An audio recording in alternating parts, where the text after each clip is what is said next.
Everyday blessing, berkat setiap hari, decree, ketamakan. Lukas 12 ayat 15.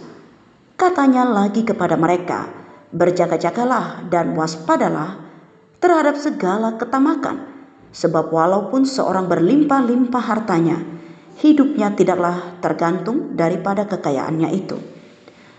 Dalam Lukas 16 diceritakan seorang bendahara dituduh menyalahgunakan uang tuannya dan diminta untuk memberikan pertanggungjawaban.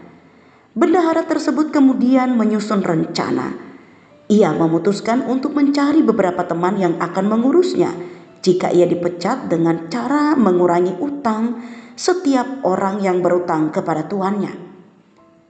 Ketika tuannya mendengar apa yang dilakukan sang bendahara, dia memuji bendahara yang tidak jujur karena ia telah bertindak dengan cerdik, sebab anak-anak dunia ini lebih cerdik terhadap sesamanya daripada anak-anak terang. Lukas 16 ayat 8. Menjadi cerdik berarti cerdas, taktis, dan banyak akal, dan Tuhan ingin kita belajar untuk menjadi cerdas secara alkitabiah dengan uang kita. Kisah ini mengajarkan 4 hal yang tidak boleh kita lakukan dengan uang kita. Jangan hamburkan uang Anda. Lukas 16 ayat 1 mengatakan, dan Yesus berkata kepada murid-muridnya, ada seorang kaya yang mempunyai seorang bendahara. Kepadanya disampaikan tuduhan bahwa bendahara itu menghamburkan miliknya. Segala sesuatu yang kita punya termasuk uang kita adalah milik Tuhan dan merupakan anugerah Tuhan. Oleh karena itu, kita harus berhati-hati agar tidak menyia-nyiakan apa yang menjadi milik Tuhan kita. Jangan mencintai uang kita.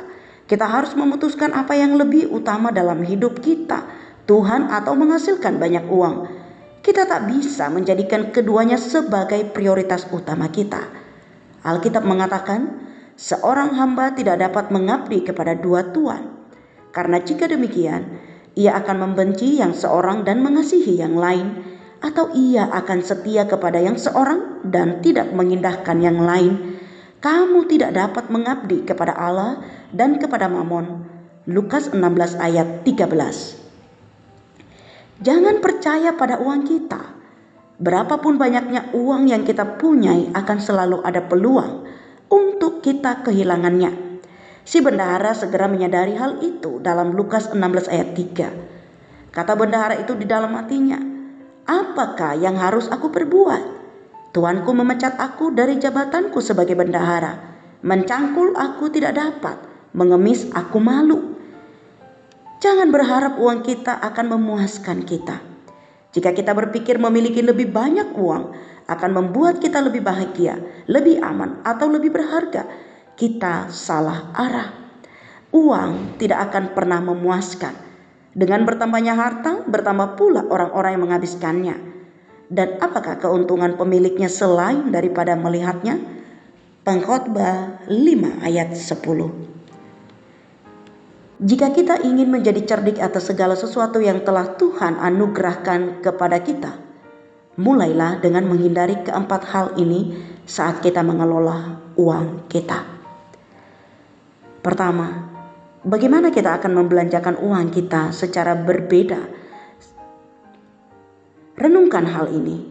Bagaimana kita akan membelanjakan uang kita secara berbeda setelah kita tahu bahwa semua uang kita sepenuhnya adalah milik Tuhan? Jika orang lain melihat cara hidup kita dan cara kita mengatur uang kita, apa yang akan mereka katakan yang paling penting buat kita? Bagaimana caranya agar kita bisa menjadi ambisius dan juga puas dengan penghasilan kita pada saat yang bersamaan? Jika kita tidak mau khawatir, pusat hidup kita haruslah sesuatu yang tidak akan pernah bisa direnggut dari kita.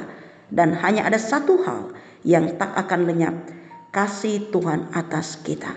Misi, menjadikan Tuhan sebagai pusat hidup kita dan tidak bergantung hidup pada materi dan harta benda kita.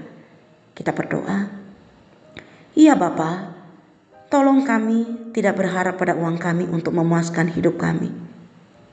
Jika kami berpikir memiliki lebih banyak uang akan membuat kami lebih bahagia, lebih aman, atau lebih berharga, kami mohon ampun karena kami salah arah. Bawa hidup kami untuk selalu menjadikan Engkau Tuhan sebagai pusat hidup kami. Dalam nama Tuhan Yesus kami berdoa. Amin.